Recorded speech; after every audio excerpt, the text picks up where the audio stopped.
in which they traveled. And so here is a computer reconstruction and some early example of early Roman earthenware cookie jars. Now, the preservation of these venerable pastries was entrusted to the Vestal virgins, young women whose chastity ensured the survival of Rome. They may have been chaste, but they were no victims. The temple burned down repeatedly over the course of history, presumably from unattended kitchen fires lit in the preparation of more hamantash. That no victims are reported in the sources is a miracle. At some point during all this burning and rebuilding, the Romans sadly lost the secret of the triangular corner. Whether because someone didn't crimp the seams, or due to neglect, or due to all the fire, the corners were gone. But in the latter day of empires, we see the shape of the hamantash sort of develop, and we hear of round hamantashen, like this example from Pompeii, being given out to patients recovering from long illness. But whether this kind of round, latke-like bun divided into triangular slices had any therapeutic effect, the Romans themselves, especially the physician Galen, had severe doubt. The therapeutic power was clearly in the triangle. In any case, it is clear that the quest to recover the lost corner drove the Romans to new heights of invention. Both concrete and the arch can be attributed to the desire to hold up the center of the cookie, the better to leave room for the filling.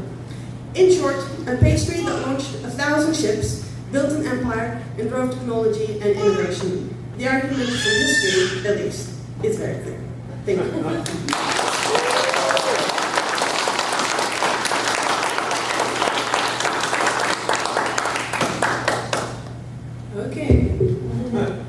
We're reaching half of the presentations. If you've changed your mind, raise your hand. Okay. You guys are a tough crowd. Okay, for Latke,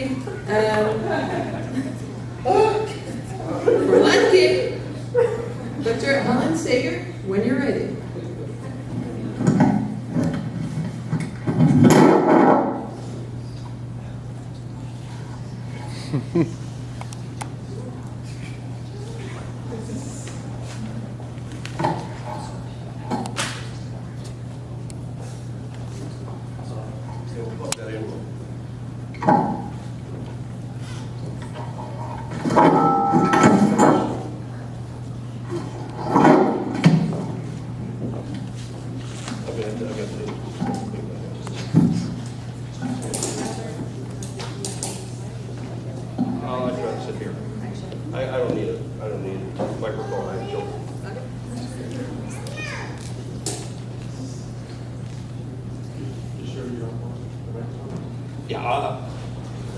You can hear me? Yeah.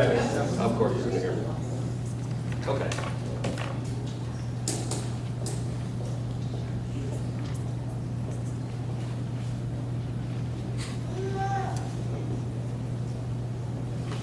It is really an honor to be here, participate in this debate on one of the most important subjects of our time, latkes versus Hamentashen. Sometimes the fake news does not carry this stuff. And I hope the Texan, the Statesman, CNN, Fox are here, because this is going to change the future of America. Research constitutional law and other related subjects. Many of you know I am an originalist. As the meaning of our founding documents, I vacillate back and forth between the textualism of the late Justice Scalia and Justice Thomas' erudite focus on the intent of the framers. It is my position that the founders, the framers, and the words of our original documents support latkes over Hamentashen. And therefore it requires us to prefer it as well, because that is how we are to be. We just need to hear, interpret the words and actions to discover this. Now I'm open to people that have other ways of looking at this, and recently I was at the Supreme Court and I actually got to talk to Justice Breyer, a strong supporter of what's called the living Constitution. He doesn't pay attention to the past, but he too was a supporter of latkes. I walked up to him and I said, Justice Breyer, You know about this debate? He said he'd never heard of it. I was surprised. What do you prefer? He said latkes. I said, oh. He said, yes. One, you can eat that food every day. Second, it's not sugary. Like Hamentashen, those not good for you. They're not good for you. Now, I don't agree with how he got to this interpretation, but I agree with his conclusion. Let me take you back to the 1700s and show you that one can be absolutely certain that the framers, those who contributed so much to what this country is today, intend us to prefer latkes to Hamentashen. And is there any better historian for America than that great American hero, Homer Simpson? So let's take you back to the founding of Homer.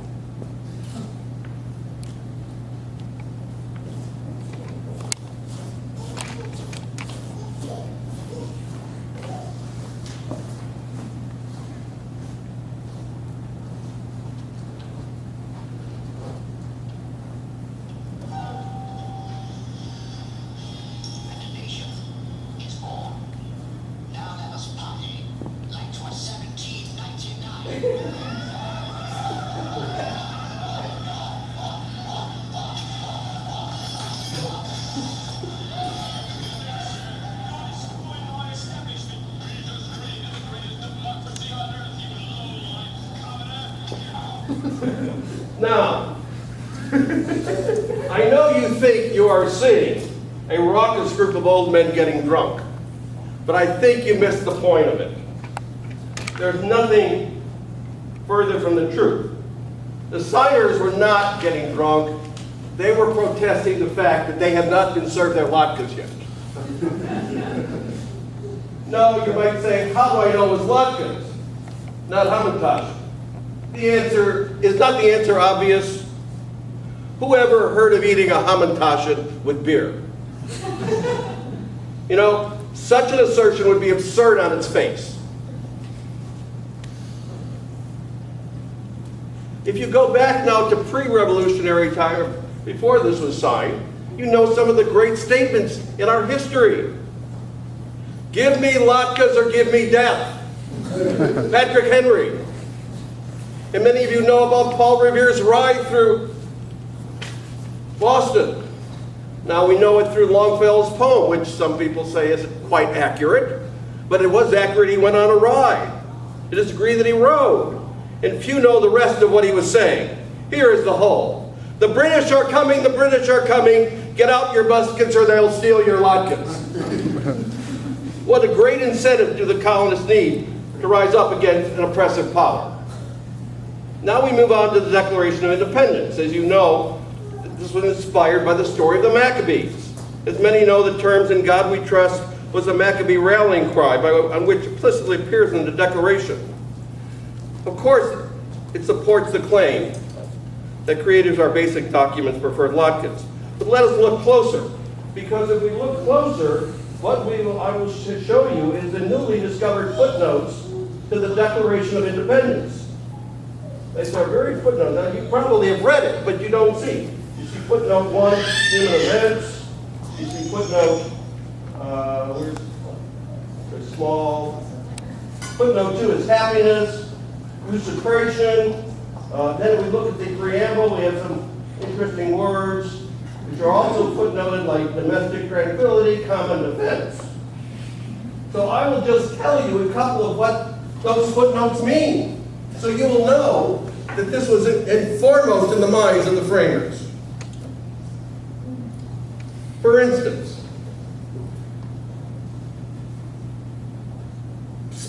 footnote 16, domestic tranquility. Doesn't everyone feel more peaceful with a warm latke and some applesauce? Footnote, also in those footnotes, in footnote 3, about dissolving the bands. It was the Maccabees, not Queen Esther or Mordecai, who sought to dissolve political bands. Queen Esther chose to influence the king and thereby save the Jewish people, but it was the Maccabees who defied the king and therefore are most consistent with our founding principles. Happiness. Is there anything that provides more happiness than fried potatoes? Potatoes are truly democratic. They can be grown in the backyard, unlike sugar, but you must rely on others. And being in the ground, they represent the spirit of self-reliance, which is all through the Declaration. Usurpation. While we have we will list a long line of abuses in the Declaration, the most important one was the refusal of the king to give up his tax on potatoes, the basic ingredient in latkes. His fake attempt to stop the importation of sugar was actually designed to get our framers to eat more sugar so they would get diabetes.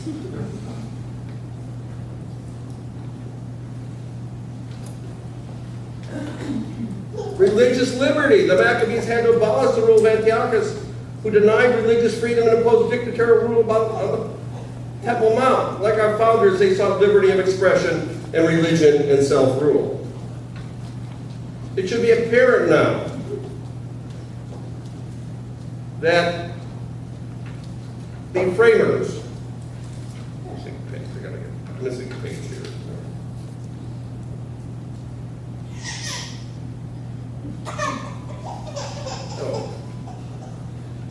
That if one wants to be consistent with our framers and founders, you want to enjoy the blessings of liberty and freedom as they wanted for us, you would prefer latkes.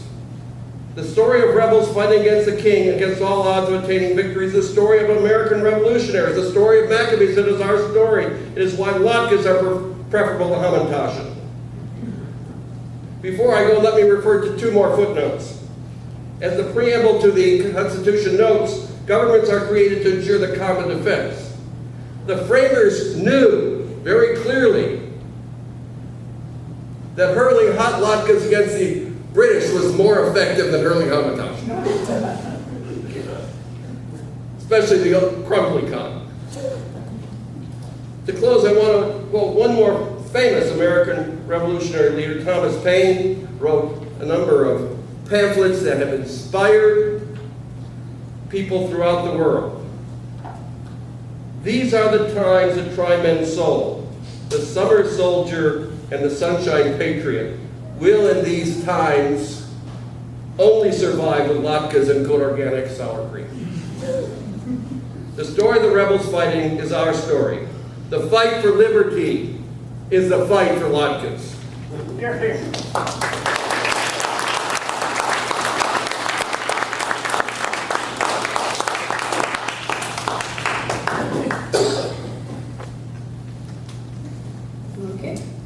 I think our last speaker is ready to fight. Dr. Oren Bracha. Woo!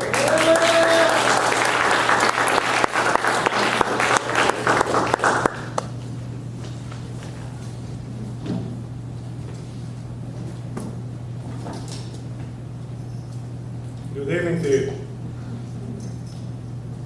So I'm not here to blow your minds. I'm not going to use any bells and whistles. I'm simply going to make the inescapable, inevitable, compelling case for Hamentashen.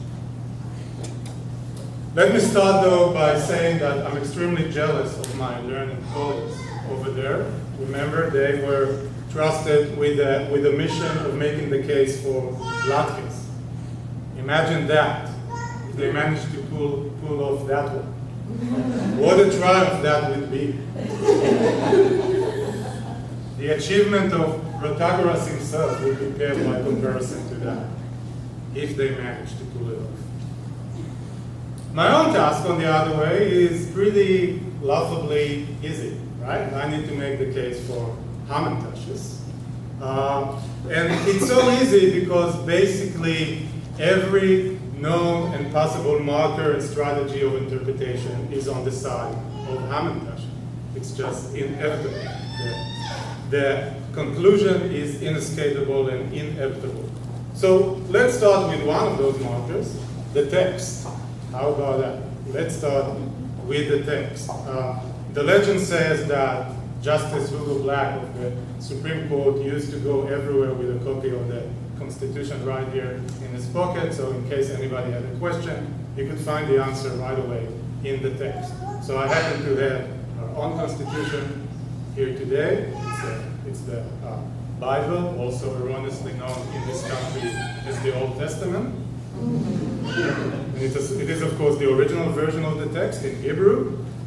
And I opened the book of Esther, right? And what do I see there? I believe that somebody earlier mentioned something about Hamentashens having no connection whatsoever to the holiday or indeed the text. That, of course, borders on the slanderous. Right? Because you open the book of Esther, and what is the most common word in there? It's Haman, of course. Haman, of course, is the thing that puts the Haman in the Hamentashens.